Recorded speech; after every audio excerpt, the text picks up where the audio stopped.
Facebook has been accused of secretly manipulating the emotions of its users. The social network altered the news feeds of 700,000 people for a week in 2012 without telling them.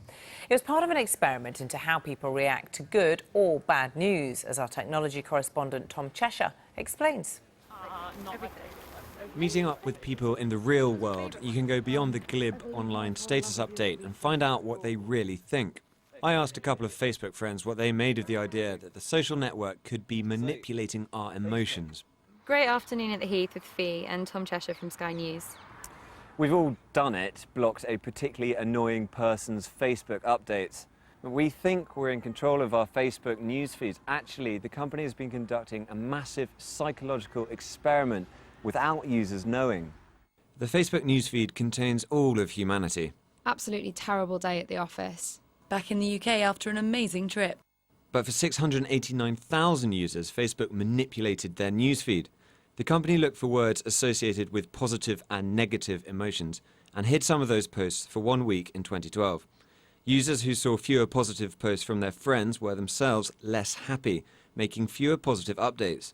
Those who saw fewer negative posts, though, felt more happy.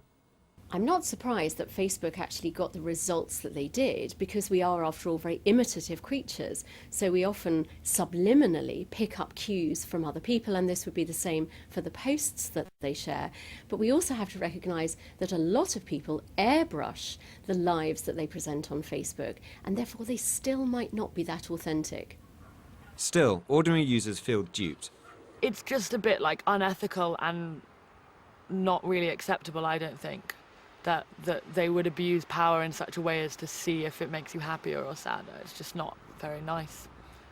Facebook's data use policy runs to 9,000 words. The company says that by agreeing to this, users consented to the experiment. Some argue that this very fact shows the extraordinary power of the social network. I think there's a danger not only in them controlling our minds, but the possibility of manipulating our minds and indeed our thoughts.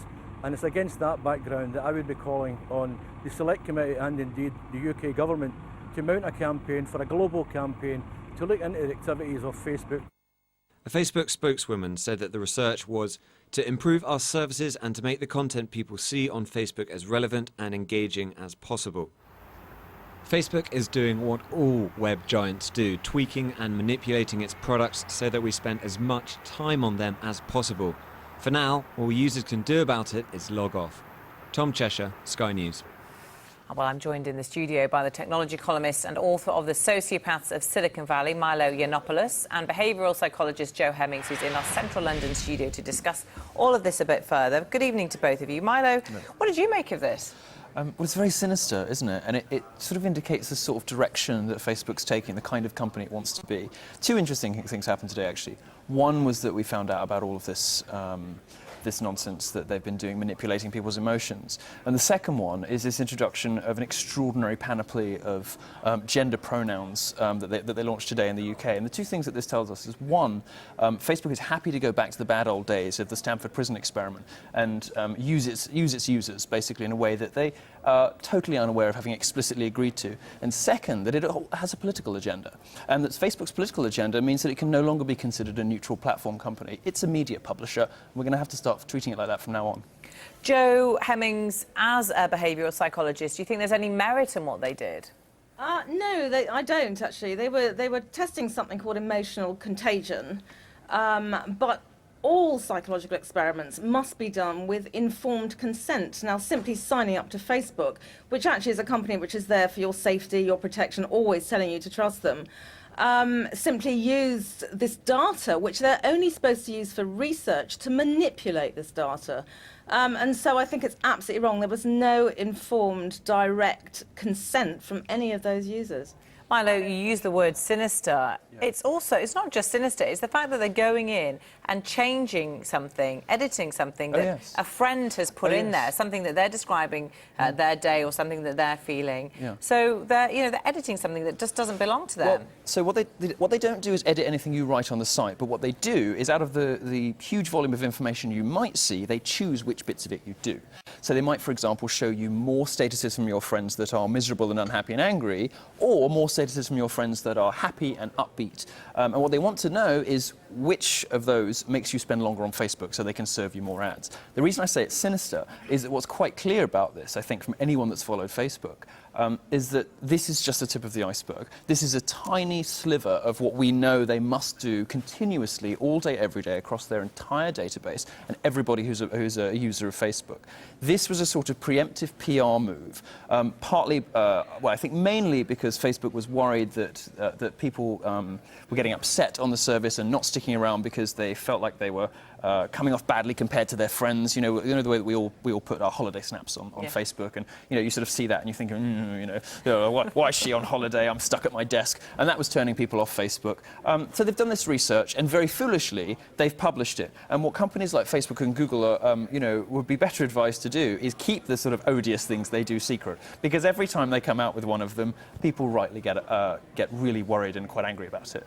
Joe, do you think this is going to turn off a lot of Facebook users, turn them away from the site? Well, I think the truth is, we sort of tend to sort of trust sites like Facebook, social media. I mean, it feels like a betrayal of that trust.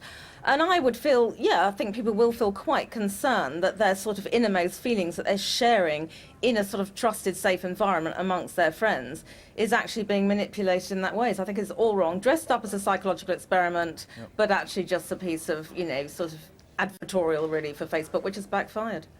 Joe, Milo makes the point that, it's grating when you've got a friend, we've all got them, who's continually posting about the joyous things that they've been doing. Isn't it fairly obvious that people edit their own lives? They don't put everything that's going on, good and bad, do they? Well, that's absolutely right. So actually, I don't think it's even an authentic result. I mean, it's not earth-shattering to discover that if, we put pleasantries on, other people like it, nor if you put negatives on, other people empathise. I mean, this isn't an earth-shattering result. But what it is that it's just interfered and manipulated with non-authentic feelings, because some people use it in different ways. Some people bare their souls, other kind of put out the persona that they'd like other people to think they are. So the whole thing has a sort of pointlessness to it, ultimately.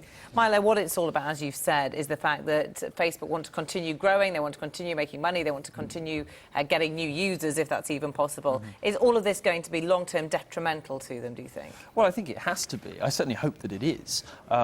As you correctly alluded to, the worrying thing about this is that it goes beyond measurement, which is what Google sometimes gets in trouble with. It measures and it analyses and it makes decisions based on that data of its users, so that it can provide them, for example, with more contextually relevant advertising.